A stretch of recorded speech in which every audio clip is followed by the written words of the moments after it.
네, 오늘 물질 추출론 9주차 3차시입니다. 오늘로 얘기하면 두 번째 시간이지만 전체적으로 3차시. 오늘은 지난 시간에 우리가 전기용동법을 어떻게 하는지 이제 실험적인 것을 실험하는 방법이라든가 이런 것들에 대해서 이제 같이 살펴봤는데요. 영상을 통해서 같이 살펴봤는데 이번 시간에는 바로 이 전기용동법을 실질적으로 이제 응용하는 분야에서 어떤 것들이 있을까? 조금 전에도 잠깐 이제 제가 설명을 했었지만은 어떤 의학적으로 분석을 한다라든가 이런 것들하고 그럴 때 이제 많이 활용을 하고 그러는데요. 최근에 우리 코로나19가 우리 이렇게 온라인 수업도 하게 되고 그러고 있잖아요. 그래서 코로나19 진단에 대해서 우리나라가 굉장히 선제적으로 세계적인 어떤 코로나19 진단법을 리드해 나가는 그런 이제 그 상태에 있고 그런 또 선진국으로 이제 인정을 받고 있잖아요. 그래서 바로 이 코로나19 진단과 관련해서도 우리가 조금 전에 배웠었던 전기용동, 그러한 이제 DNA 분석 이런 것들을 갖다가 이제 여기에도 이제 포함을 하고 있어요. 그래서 제가 적절한 그런 것들을 찾다 보니까는 요거 같이 한번 우리가 공유를 하는 것도 좋을 것 같아서 이번 시간은 그 내용 중심으로 해서 말씀을 드릴 테고요. 그래서 제목을 코로나19 바이러스의 진단이라고 하는 그런 형태의 제목을 갖다 한번 정해봤고요. 요거를 하기 전에 우리가 전기용동법은 그러면 단순하게 앞에서도 잠깐 설명을 했었지만은 이 한천제를 이용하는 방법밖에 없느냐? 꼭 그렇진 않아요. 여러 가지 이제 방법이 있어서 그 부분 잠깐 설명을 드리고 요 코로나19 바이러스 진단을 같이 한번 이렇게 공부하는 걸로 그렇게 한번 하도록 하겠습니다. 네. 네, 전기용동법의 이제 종류는 그래서 뭐 사실은 알고 보면은 뭐 여러 가지 종류가 있긴 한데 다 거기서 거기에요. 큰 차이는 없지만 그래도 조금씩의 차이점들이 있어서 몇 가지만 이제 소개를 드릴게요. 먼저 띠 전기용동법, 존 전기용동법이라고 하는데요. 보통 이제 물리화학에서 사용하는 실험법이고요. 분석 결과 단백질이 띠 모양으로 이제 분리가 되는, 뭐 우리가 다른 전기용동도 마찬가지지만 띠 모양으로 이제 나타나잖아요, 그렇죠? 그런 패턴으로 나타나잖아요. 그래서 이제 그렇게 띠 모양으로 분리된다라고 해서 이제 그렇게 이제 띠 전기용동 뭐 이렇게 얘기를 하고요. 지지체 전기용동의 현상 또는 방법으로서 각 그 분액이 영동돼 나가는, 즉 전개가 돼 나가는 속도의 순서대로 띠를 갖다 형성하는 이런 것들에 의해서 이제 분리가 되고, 이때 이제 지지체로는 뭐 이게 이제 전기용동은 우리가 이제 전기를 갖다 보통 이제 활용을 하는데, 그리고 통상적으로 아까 말씀드렸던 것처럼 전기용동은 한천젤이라든가 또는 폴리아마이드 젤이라든가 이런 것들을 갖다 쓰는데, 이 경우에는 여과지라든가 또는 셀룰로스 아세테이트 막이라든가 전분이라든가 뭐 이런 형태의 것들을 갖다 쓰고요. 물론 젤의 형태로 폴리아크릴라마이드 같은 젤도 이제 사용을 하는데, 그래서 젤의 젤 대신에 쓰는 그런 이제 종류들이 좀 다르다라고 하는 측면으로 이해를 해주시면 될 것 같고요. 네, 그런 정도 이제 보시면 될 것 같고요. 그다음에 이제 등속 전기 영동은 시료를 전기 영동할 때 이동 속도가 그 띠의 이제 패턴이라든가 이런 것들 많이 좌우를 하게 되는데요. 그래서 큰 이온인지 작은 이온인지 이런 것들에 따라서 이제 패턴이 달라지니까 그 사이에 이제 이동 속도가 크고 작고 이런 것들을 갖다가 이제 여러 가지 이온들을 갖다 이제 섞어서 그렇게 이제 넣고 그러면 이제 패턴이 이제 바뀔 거란 말이에요. 그래서 등속 전기 영동. 그래서 같은 속도로 얘네들이 뭐라 그럴까, 이온의 크기에 따라서 빨라지고 작아지고 뭐 이런 것들도 있을 테니까는 그런 것들 적절하게 배열을 하고 걔네들을 제어를 해서 그래서 똑같은 속도로 이동을 하면서 이 그 전하의 크기에 따라서 바뀌는 것이 아니라 어떤 물질의 종류에 따라서 바뀌도록 그렇게 이제 조정하는 그런 형태라는 거죠. 특히 이제 디스크 전기용동법으로 시료를 농축하고 그럴 때 요거는 이제 많이 쓰인다고 해요. 요건 뭐 저도 실질적으로 요 부분 깊숙하게 공부를 하진 않아서 제가 구체적인 내용은 설명드리기가 좀 까다롭지만 이렇게 전하를 갖다가 조정을 함으로써 그러면서 속도를 갖다 조정한다라고 이제 보시면 되고요. 그리고 이제 등전점 전기운동은 초점 전기운동이라고도 하고요. 그리고 이제 여러 가지 등전점을 갖는 이제 양성 전해질 혼합용액 이런 것들을 지지체로 해서 그래서 이제 단백질을 전기운동하는 그런 이제 패턴이고요. 등전점의 차이에 따라 가지고 그래가지고 이제 분리가 되는 이러한 성질을 갖다 이제 주로 이용을 한 거니까 단백질의 종류에 따라서도 이제 좀 달라질 거란 말이에요. 그렇죠? 뛰게 되는 전하의 양도 달라지고 그럼으로써 등전점이라고 하는 것은 그 전하가 이제 플러스 마이너스 같아지게 그렇게 이제 만드는 성질에 의해서 이제 분석을 하고 분리를 하고 이제 하는 기법인데 그러한 특징을 갖다 이용했다는 거. 네 번째가 우리 지금까지 했었던 이제 겔 전기운동법이에요. 예, 한천 젤이라든가 폴리아크릴 아마이드 젤이라든가 이런 것들을 이제 쓰게 되고 보통 이제 그 경우에 이제 소디움 도데실 설페이트라고 하는 계면활성제를 갖다 이제 쓴다는 거 이렇게 이제 그 말씀을 드릴 수 있고요. 슬라브 전기운동이라고 이제 하는 것도 있는데 슬라브라고 하는 것은 이렇게 평평한 그런 지붕처럼 되어 있는 뭐 이런 의미잖아요. 그래서 지지체로서 평평한 젤을 갖다가 이제 사용을 한다. 예. 그래서 이제 위에 계열 전기운동법의 일종인데 평판 형태의 겔을 갖다가 이제 써서 그래서 이제 한다. 그런 점이 이제 다르고 요거는 이제 평판 형태로 나와 있어서 비교적 이제 얇은 형태를 갖다가 나타내고 전기운동이 끝난 그 패턴을 갖다가 요거는 이제 건조를 해서 그래서 그대로 이제 보존도 시킬 수 있는 그런 특징이 있다고 합니다. 그래서 이제 그러한 종류로 이제 다르게 쓰이는 거고요. 그 다음에 이제 디스크 전기운동법이라고 하는 것이 있다고 해요.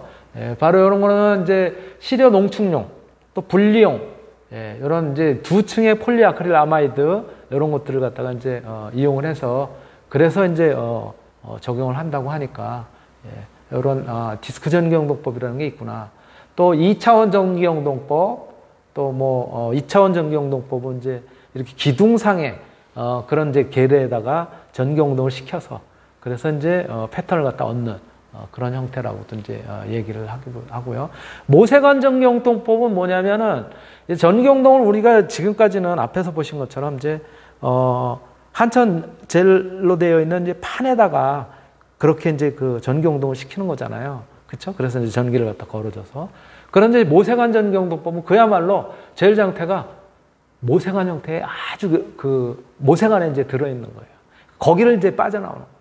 그러니까 어떻게 보면 앞에서 우리가 크로마토그래피라고 하는 것들도 이제 살펴봤지만 크로마토그래피에서도 모세관을 이용한 크로마토그래피 이런 기법이 있었잖아요.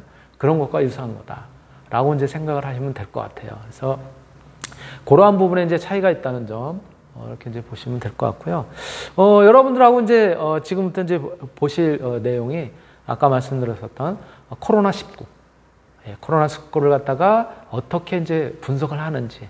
즉, 우리가 지금 배웠었던 전기운동 기법이 어떤 식으로 이제 들어가서 또 걔네들을 갖다가 이제 찾아내는지. 이런 것들을 한번 같이 한번 보시도록 그렇게 했으면 좋을 것 같습니다.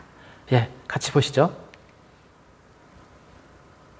오늘 국내에서도 처음으로 확진 환자가 나왔습니다.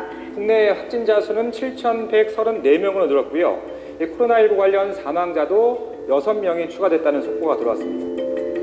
2020년 대한민국을 뒤덮은 코로나19 감염의 공포. 늘어나는 감염 확산을 막을 방법은 무엇일까? 조기 진단과 또 조기 격리가 이 전염병의 확산을 막을 수 있게 됩니다. 빠르게, 좀 더 빠르게 코로나19를 판별하라. 20여 년을 눈에 보이지 않는 감염병과 싸워온 숨은 영웅의 이야기. 한번 들어보실래요?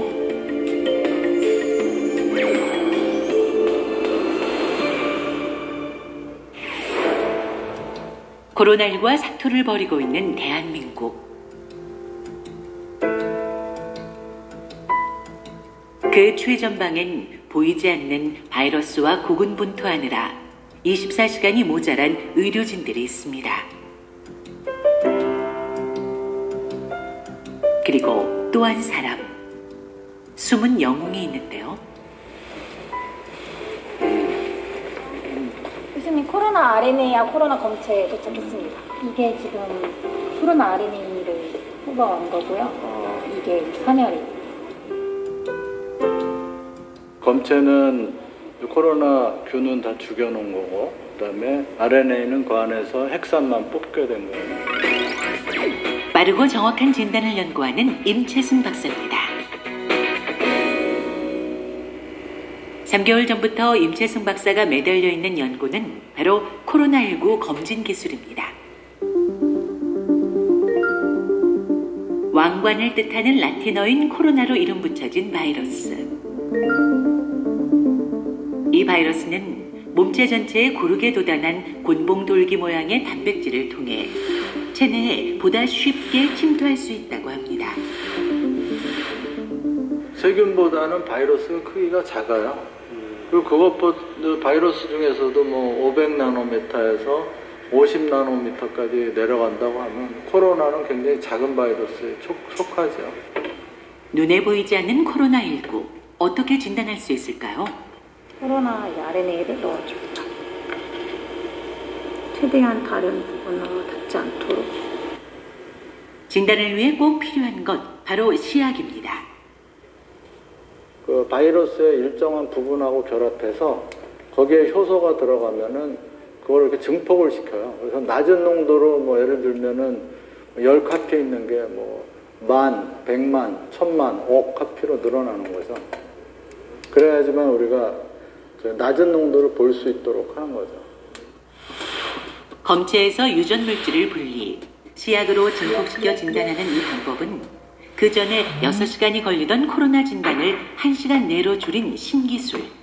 장비는 온도를 오르락 내리락 이렇게 하면서 얘가 뭐 붙었다 떼어졌다 그리고 증폭됐다 이런 환경을 만들어준다고 생각을 하시면 되고, 이렇게 증폭될 수 있게 만드는 것은 결국 그 시약이라고 생각하시면 되고요. 물론 PCR 장비도 중요하지만 그 시약과 그 어떤 프라이머를 이용해서 저희가 이 바이러스를 타겟하는지 이런 것들이 가장 중요하다고 생각합니다. 이게 지금까지 나온 시약들이에요. 어떤 거요? 코로나19 진단의 시간 단축을 위해 가장 중요한 것이 바로 이 시약.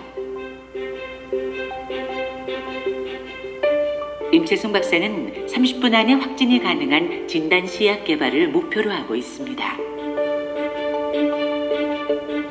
기존 검사법보다 더 예민하면서 시간을 더 단축하는 것을 더 개발하고 있어요. 유전자를 더 조합하고 또 새로운 방식의 시약을 섞어서 더 빨리 하고 더 예민하게 할 수 있도록 진행하고 있습니다. 신속한 진단 시약 개발도 좋지만 무엇보다 정확한 진단이 기본이겠죠. 그 시작은 바로 코로나19의 염기 서열 확인. 정확한 그 진단 시약에서는 염기 서열이 굉장히 중요해요. 그게 맞아야지만 효율적이고 유양성을 일으키지 않는 시약을 만들 수 있거든요. 그래서 이게 가장 핵심이죠. 염기 서열이란 유전자를 구성하는 4종류의 염기 배열로 인간의 경우 염기 30억 개로 구성되어 있는데요. 이 염기 서열에 따라 키와 피부색 등 생물학적 특성이 결정됩니다. 코로나19의 경우 29,800개의 염기 서열로 구성되어 있답니다. 염기 서열이 보통 4개로 되어 있어요. A, T, G, C. 근데 이 서열대로 그대로 이렇게 일치율을 보이죠? 100%. 그럼 이거는 잘 다른 바이러스보다 여기 잘 붙겠구나. 이쪽 같은 경우는 요거는 유전자가 변이를 일으킨 거예요. 이런 경우를 하면은 못 잡아내겠죠. 그리고 또 여기에 있는 이 유전자 서열도 일치하지 않아요. 알맞게 배합한 시약을 코로나19 염기 서열에 맞춰가는 건데요.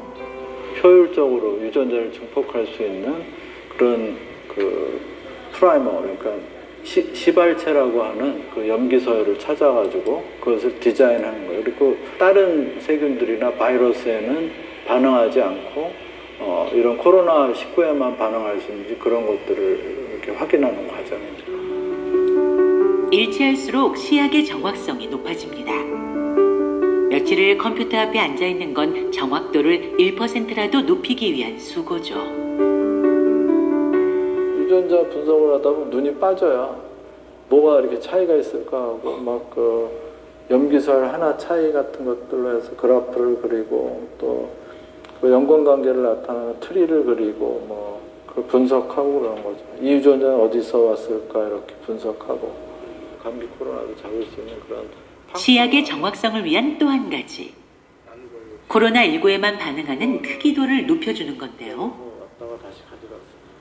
베타 코로나의 사스하고 우한 그 휴먼 바이러스, 우한 코로나하고 굉장히 유사성이 높습니다.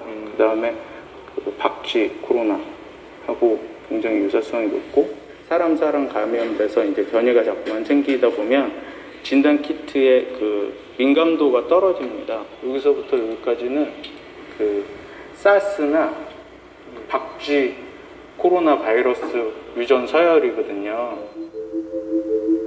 1960년대에 최초로 발견된 코로나 바이러스.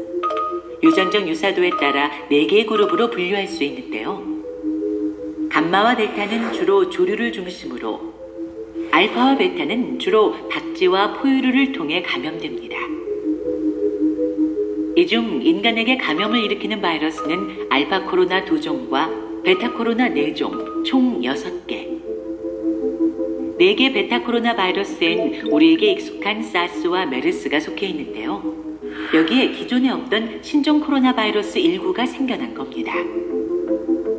신종 코로나 바이러스 진단 키트를 만들었는데 신종 코로나 바이러스도 잡고 인플루엔자 바이러스도 잡고 이런 식으로 아무거나 막 잡게 되면 진단 키트로서의 그 효과가 없어지잖아요. 신종 코로나 바이러스만 일치를 하면 되는 거죠. 여기서만 일치를 하면 되고 다른 바이러스랑은 차이가 많을수록 좋은 겁니다. 신종 코로나 바이러스하고 유사한 서열에 있는 그런 사스 바이러스나 그 박쥐 바이러스 이런 것들을 같이 유전 서열을 온라인해서 다른 부분이 차이점이 되게 많은 부분만 저희가 선택을 한 것입니다. DNA를 지닌 바이러스에 비해 돌연변이 확률이 1000배 이상 높을 뿐더러 사스와 메르스보다 전염력과 전파 속도가 높은 코로나19.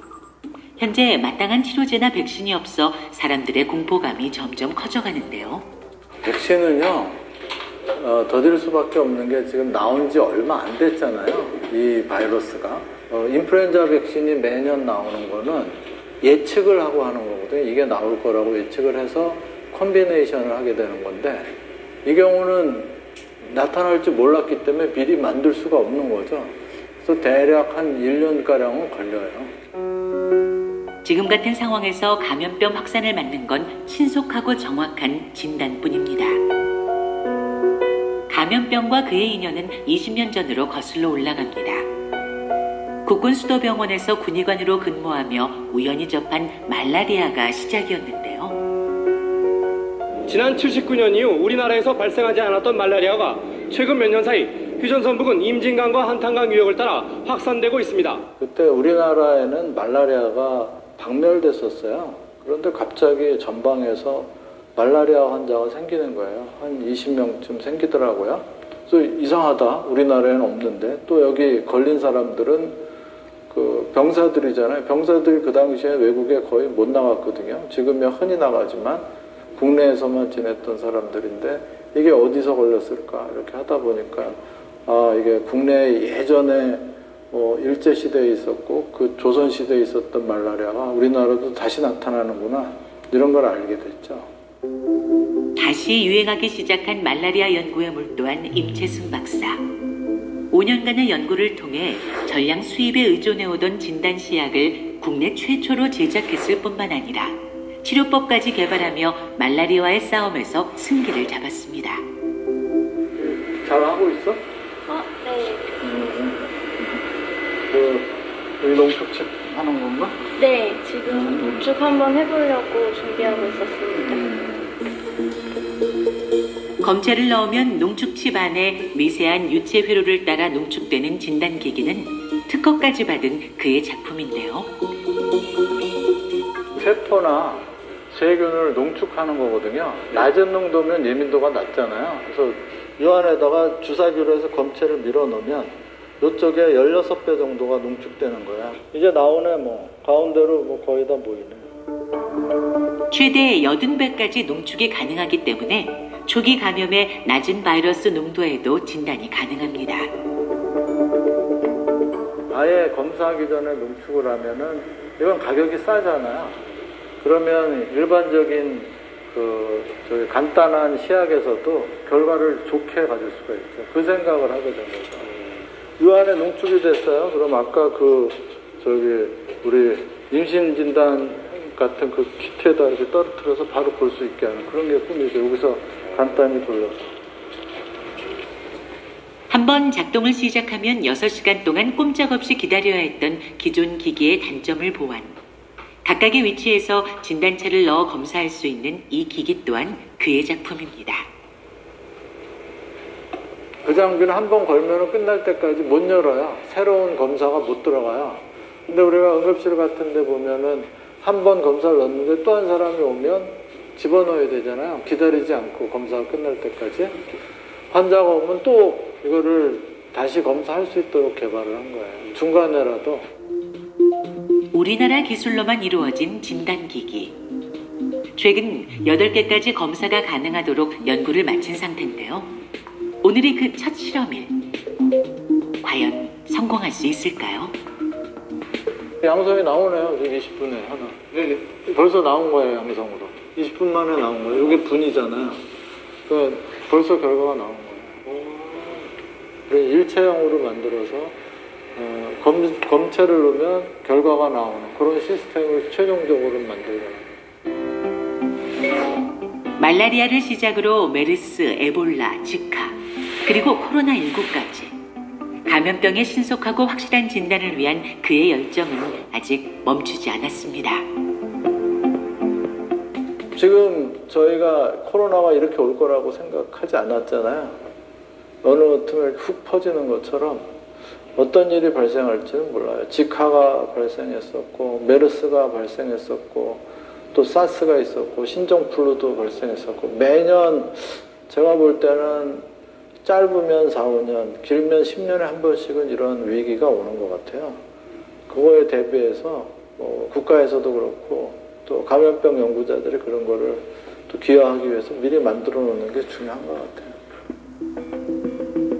수많은 외신들이 주목한 한국의 코로나19 대응법들. 최전선의 의료진과 함께 싸우는 연구자들이 있었기에 가능했던 것 아닐까요? Cases of COVID-19 were reported from 47 countries. 점심시간이 훌쩍 넘은 시간. 자리를 지키고 있는 연구원을 찾는 임채승 박사. 뭐 하는 거야? 타이머 잘 돼가? 모르지. 반말하지 마. 다시. 누구예요? 저 아들이에요. 네? 저희 아들이에요. 코로나19와 맞서 싸우는 아버지를 위해 방학까지 반납하고 일꾼을 자처한 아들 임민석 군. 지금 바이오외부학과인데 그 의료기기에 대해서 다루는 거예요. 좀 흥미를 느끼면은 도움이 되는 것 같아요. 너무 오래 방치하지 말고 그때그때 녹여서 하는 게 제일 중요해요. 아무리 단순 작업을 하지만 지금 같은 시국에 일손 하나 보태자는 것이 어딘가요? 든든합니다. 더 많이 배워가지고 내가 힘든 걸 좀 해결해 줬으면 좋겠어요. 힘들 때마다 이 얘기 저 얘기 해주고 아이디어를 서로 공유했으면 좋겠어요. 아들과 함께 걸어가는 연구자의 길. 더는 외롭지 않습니다. 며칠 뒤 다시 찾은 박사의 연구실. 여기 네지오타하고 20명 남짓한 연구원들이 함께 모여 실험한 진단시약의 결과를 함께 나누기 위해 회의가 한창인데요. 여기도 보면 WHO도 RDR 현재 사용되거나 출시를 앞둔 진단시약들과 앞서 개발한 진단시약의 정확성을 비교한 건데요. 두 개를 합치는 게 나을 것 같은데. 좀 LOD를 높이려고 했는데 별로 차이가 없었거든요. 알솔루션이 잘 나와요. 결과는 어떻게 나왔을까요? 실제 요거 검체 원투가 코로나 환자 거예요. 근데 하나는 나왔고 하나는 안 나왔어요. 검체에서 직접 했을 때 36분 만에 결과가 나온 거죠. 조건이 아직 안 맞는 게 있기 때문에 우리가 조건을 많이 바꿔야 돼요. 수백 번의 실험을 거치고 난 뒤 교수님 프라이머 도착했습니다. 최종적으로 탄생한 진단시약이 도착했습니다. 3-4개 만들면 한 2개, 2-3개 정도, 심할 때는 다 실패하는 경우도 있고요. 세트를 한 4개 정도 만들어요. 그럼 그 중에 하나 정도가 좀 그래도 견딜 만하게 나오고, 한 2개 정도는 아예 안 나오고. 물론 이렇게 조건이 최적 과연 조건이라고 코로나19 진단을 위한 최적의 진단시약이 될 수 있을까요? 이 하나의 시약을 위해 밤잠도 반납한 채 50여일을 연구에 몰두했던 임채승 박사팀. 설렘 반, 두려움 반의 긴장의 시간이 시작됐습니다. 그동안 함께 연구한 사람들이 모여 떨리는 마음으로 결과를 지켜보는데요. 잘 나오네요. 20여 분으로 단축된 진단 시간. 성공했네, 아이고, 수고하더니. 수고했어. 감사합니다. 전보다 한 10분 정도요. 이 정도 더 단축시킨 거죠. 네. 그게 또 쉬운 거는 아닌 게, 거기다가 여러 가지 구조를 바꾸고, 농도를 조절하고 이런 실험들을 굉장히 많이 해야 되거든요. 하지만 10분 정도 단축하면은 환자 입장에서는 그 결과를 주고 하는 것들을 훨씬 많이 단축할 수 있죠. 지난 30여 년, 인류를 끊임없이 위협해온 수많은 감염병에 맞서 싸움을 멈춘 적이 없는 임채승 박사. 2020년 세계를 뒤덮은 코로나19. 그는 이번 전쟁에서도 결코 지지 않을 겁니다. 재현성 있는 발명. 항상 노력해 나가고 발전해 나가야겠죠. 예. 이게 뭔가요? 아이고, 고맙습니다. 어떻게 이런 걸 다 주세요. 투철한 연구 정신으로 진단검사약 분야에 기여한 공로가 크므로 입회에 감사의 마음을 모았습니다. 열심히 하겠습니다. 이걸 받았으니까 열심히 안 하면은 너무 미안할 것 같아요.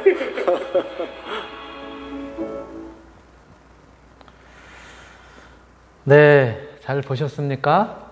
네, 이렇게 이 코로나 바이러스, 코로나19를 갖다가 진단하기 위해서 또 열심히 연구하고 있는 그런 부분을 영상으로 같이 봤습니다.